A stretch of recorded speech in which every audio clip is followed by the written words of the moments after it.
Hello दोस्तों, स्वागत है कल के अवतार पारुल में। तो हाँ, हेलो दोस्तों, स्वागत है कल के अवतार पारुल में। आज हम बताएंगे वैकाश कुमार की माता सुमति के गर्भ से जो विष्णु यश की पुत्र की जो है जन्म हुआ था, उनका यह है पुराण। और उन्होंने ये बताया गया वैशाख मास की पूर्णिमा के दिन विष्णु ने चतुर्भुज के रूप में पृथ्वी पर अवतार लिया था और माता पिता बहुत प्रसन्न हुए थे। पवन देव ने ब्रह्म समाज का संदेश दिया था कि इसमें दुर्लभ 4 भुजाओं वाले रूप को त्याग कर साधारण मनुष्य रूप धारण करेंगे। भगवान विष्णु ने तुरंत वैसा ही किया।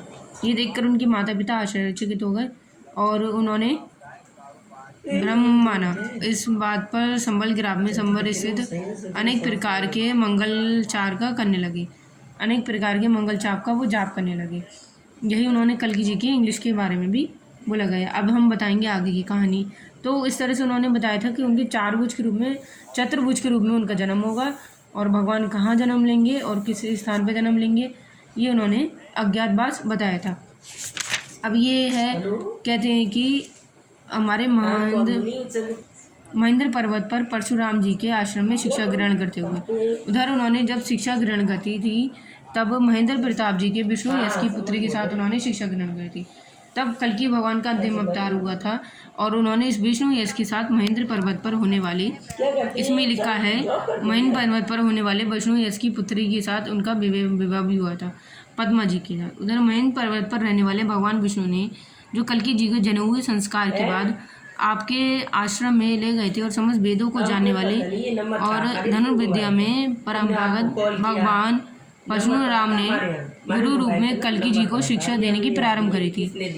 और शीघ्र ही कल्कि जी ने 64 शक्तियों और वेदों को अनेक अंगों सहित तथा धनुर्विद्या का पूर्ण ज्ञान प्राप्त किया था। कल्कि जी के द्वारा दक्षिण गुरु में पूछने पर भगवान परशुराम जी ने कहा था कि शिव जी को प्रसन्न कर उनके अस्त्र और वेद शुक्र को पाकर कल्कि जी बड़े धर्म की स्थापना करेंगे और मेरी ही गुरु दक्षिणा का मिल जाएगी। इसलिए उन्होंने धनुर्विद्या के अपने रूप में अपमान किया था और धनुर्विद्या के महेंद्र परशुराम जी ने शिक्षा ग्रहण करते हुए ये बात कही थी। अब इस महेंद्र पर्वत पर परशुराम जी ने जब शिक्षा का ग्रहण करा था, तब समस्त वेदों को जानने वाले और उनके धनुर्विद्या को परंपरागत परशुराम के रूप में कल्कि जी को शिक्षा देने की प्रारंभ की थी और शीघ्र ही कल्कि जी ने 64 शक्तियों का भी ज्ञात किया था। इसलिए उन्होंने भगवान श्री कल्कि जी ने लॉर्ड ऑफ मनुष्य महेंद्र जी को after the genuine ceremony of Lord Kalki took him to his ashram and Lord Parshuram बाद 64 of power कलकाओं का ज्ञात किया था। नॉलेज ऑफ स्टेज ऑफ धर्म लाइन और अर्थ आई विल गेट बिन गुरु लक्ष्मण।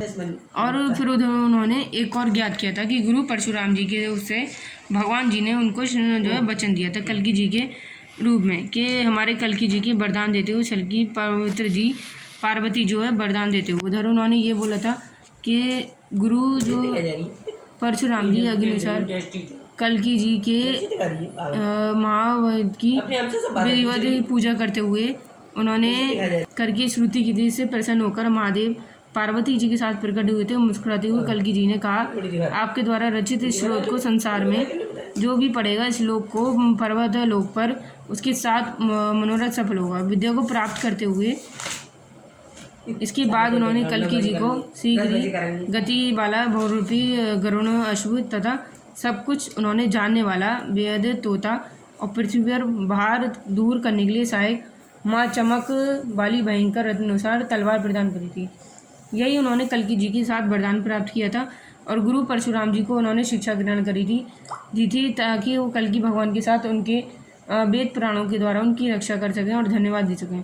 तभी कल्कि पुराण के भगवानों ने और हमारे इस कलयुग की स्थापना करी थी। संबल ग्राम में स्थित होगा और कल्कि भगवान जी का जन्म यहीं होगा। कल्कि भगवान के द्वारा इस वेद यज्ञ और वेद पुराणों की कहानी का संपूर्ण ज्ञान होगा और अपने इस बचनों के समझ अनुसार कल्कि भगवान के प्राणों की भी काफ़ी संरक्षणा की थी। और कल्कि भगवान की हम इतिहासकारों की जानकारी द्वारा हम इस स्थापना को हम आगे बढ़ाते हुए ध्यान देंगे और हम कहानी कभी और आगे आपको बताएंगे। इस कल्कि भगवान के प्राणों को भी जन्म देखिए कहाँ होगा, संबल ग्राम स्थित में जहाँ उन्होंने अपनी पूरी सारी बातों का भी ध्यान दिया है। यही वीडियो पसंद आया तो शेयर कीजिएगा। आपको कल इससे अच्छी और हम कहानी बताएंगे। नमस्कार।